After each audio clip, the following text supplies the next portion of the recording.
Hi everyone, this is our channel, Meet the Real Story. Please like, share and subscribe.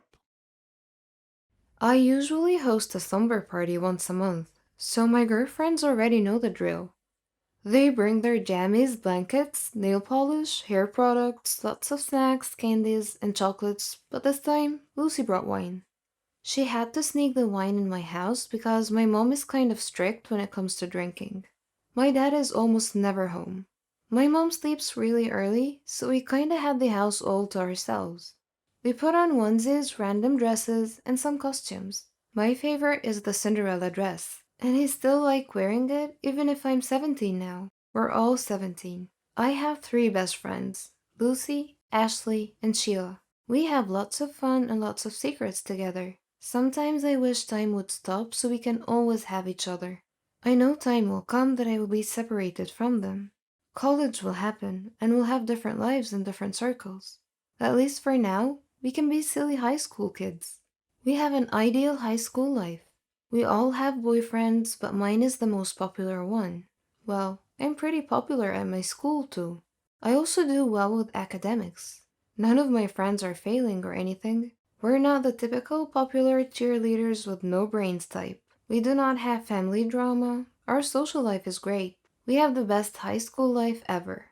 While dancing and partying all night, Lucy came up with an idea. She said, "Let's play Truth or Dare." We got giddy because we know the night is going to get crazy. We sat down, forming a circle, then Lucy spun the bottle, and the bottle chose me. Truth or dare? Truth. Not in the mood for a dare yet, I said. Pick a question. They prepared some questions on a piece of paper and put them inside a fishbowl. If you could choose to be someone else for tonight, who would you choose and why? Lucy asked. I just laughed and said, "What a lame question. I don't want to be anybody else. I'm awesome. I have an awesome life." "Cheers to that," they said. The night passed and I woke up in the middle of the night because I felt like someone was watching me, but when I woke up, no one was around. I don't know how, but my feet just started moving. I walked like I was trying to follow something or someone. My gut feelings are trying to bring me somewhere. Then, in the middle of the darkness in our backyard, I swear I heard footsteps. I felt a sting on my left shoulder. Something poked my shoulder. I removed it. I guess it's a tranquilizer? And then I passed out. From here on, listen carefully because I guarantee you're going to love this story. It's like a movie, and I cannot believe that this thick plot is actually my life. I tried putting together the stories that happened while I was gone, and someone else was being me. I know it sounds complicated, but before I proceed, do not forget to subscribe and hit the bell button for notifications. So here it goes. Someone tranquilized me, and I instantly fell asleep. By the way, my name is Nancy. You have met my friends, and I'm sure you'd like to know who drugged me and what the motive is. Meet Patricia. At first, I had no idea why she looked exactly like I do. I thought I was dreaming. Before passing out, I asked her who she was. She told me that her name is Nancy. She was obviously messing with me. Then she told me that her name is Patricia, and that she's my twin, and she would love to be Nancy instead. What? I did not believe her because I don't have a twin sister. My mom and dad would never keep any secrets from me. Or would they? She said that she was kept by our parents in a mental institution a couple of hours away from our town, ever since we were 3. I just realized that I have no recollection of any kind of memories when I was only 3 years old. At first, I thought, wow, is this really happening? I just think I watched too much TV. But this is reality. How did it happen? Let me tell you how it happened. Well, at first, she tranquilized me while I was asleep. I think she had other people with her who dragged me into a pickup, covered my mouth, tied me up, and blindfolded me. And then they brought me into a dark basement, I think. I'm not sure, because when I woke up, everything was just a blur. I only saw her face. I thought I was looking in the mirror. She told me everything that I needed to know. Well, her version of the story. I was shocked. But I would like to know my mom and dad's version of the story as well. Patricia told me that they got her locked up in a mental institution with special care. My mom did not like the idea, but eventually agreed when Patricia looked at her and said, "Daddy's next." I got the chills, but she never told me the reason why she ended up in the mental institution. She has been following me ever since we were 14 years old. One of the security staff has got a crush on her, so she's able to go in and out when no one is looking. She wants me dead because she would like to replace me and have my awesome life. She said she would take revenge on mom and dad for depriving her of having a life like I do. It got me worried, but she made me powerless. For the second time, she injected me again, so I passed out. Next thing I remember, I'm in a dark room with just a bed, a pillow, and a blanket. This must be her room. I'm locked inside the mental institution, just like in the movies. She managed to make my friends believe that she is me. She's clever. They went shopping, they partied, and they did not even realize that something was wrong. She must really be pulling it off. Even my parents and my boyfriend are not suspecting a thing. But our prom is almost here. Me and my friends are all excited for it. But I think I have to give up the dream of going since I'm locked up in here. I just miss my friends, I miss my parents, I miss my boyfriend, and I miss my life. It hurts me that I've been missing for a while, and they didn't even notice or feel that it's Patricia and not me. She's just a stranger to them. After 1 week, I made friends with the security staff. They kept on asking why I was so kind and polite to all of them. I tried to tell them the truth, but they just made me drink some medicine because they thought I was hallucinating. Then a surprise happened. My parents visited me. I mean, they visited Patricia? I don't know. When I saw them, I gave them a hug. "I miss you. I'm so glad you're okay. Are you guys hurt or anything?"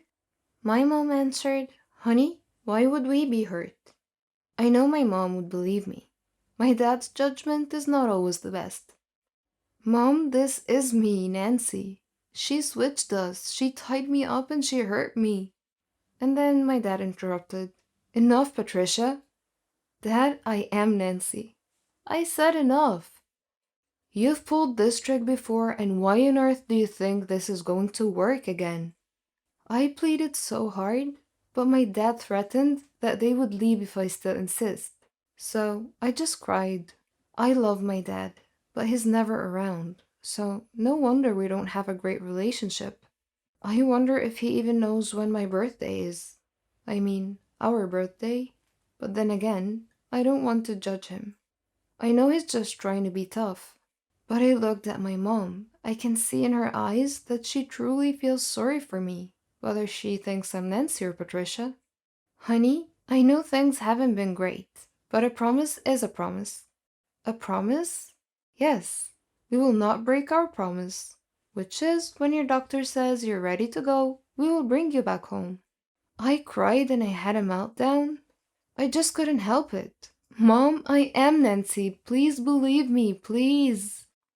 My dad ordered the staff to drag me out of their sight, but when they tried to grab me by my arms, I resisted, so my shirt got torn apart, baring my shoulders.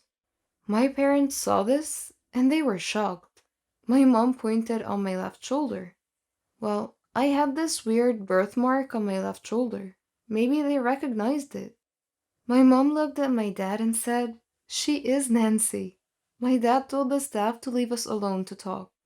He gave me a hug and said, "I'm sorry." "How did this happen? Why are you here? When did you meet your twin sister?" My mom said. I told them how Patricia executed her plan, but I asked them how they knew it was me. They looked at each other. My dad gave my mom a slight nod as if saying it's time to let me know. "When you were 3, I left you and Patricia upstairs to play. When I got back, I saw you on the floor with a pencil stabbed on your left shoulder. We saw Patricia holding a hammer, and your head was also bleeding, which resulted in loss of your memories. We thought you were dead."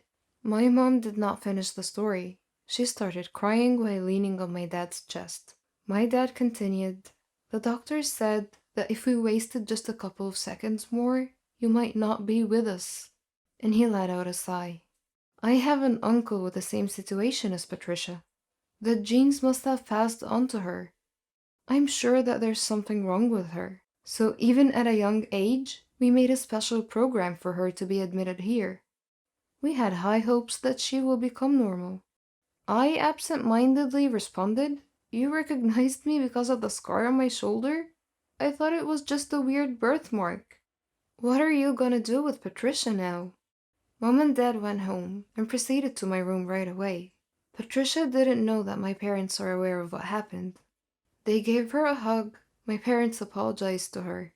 "We are sorry. We love you, and this is the only way we know you would be better." She instantly knew that my parents knew, and she ran away. My mother called the police but instructed them to never hurt Patricia. Patricia is a very smart girl. She went to a party with Lucy, Sheila, and my boyfriend. She told them, "I have a twin sister and she's trying to kill me."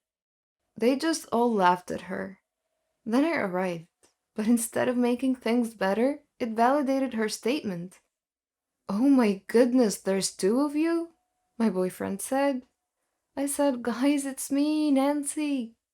"Do not believe her, I'm Nancy, she's my evil twin," Patricia said. "Come on, this is me, we all grew up together," I said. Then I looked at my boyfriend. "Babe, you seriously didn't know it wasn't me?" "Babe, don't listen to her," Patricia said. "Can someone prove who the real Nancy is, please?" Sheila said.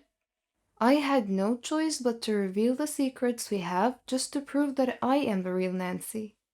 My friends got convinced in no time. They all ran to my side and were afraid of Patricia.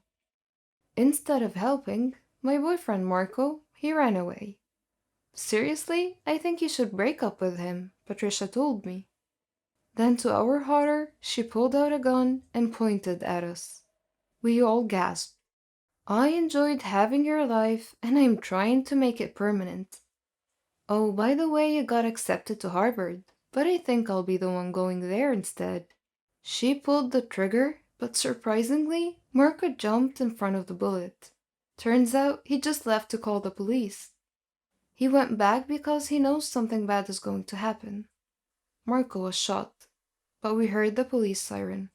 Patricia fired another shot, but thankfully the police were able to stop her. Now let's fast forward to the prom day. 2 weeks ago, when Marco got shot in the shoulder and Patricia was put back in the mental institution with more security this time. Good thing is, Mom and Dad decided to visit her more often to help her recover. The doctor said she would be better if we always visited her. I enjoyed the prom. We danced all night and I finally shared my first kiss with Marco. But the sad part is, we decided to break up.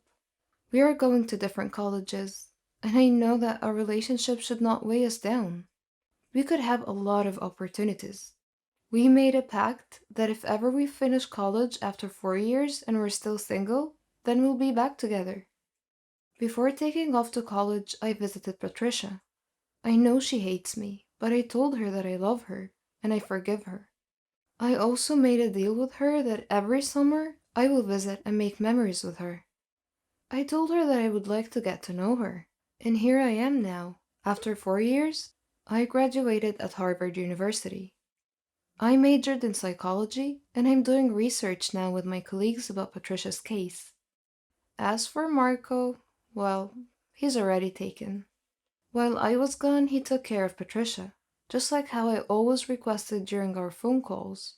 He got to know her and he fell for her, because despite her crazy mind, a good heart is lying within. Weird, I know, but that is how life goes. Besides, Patricia deserves a second chance, just like everyone else.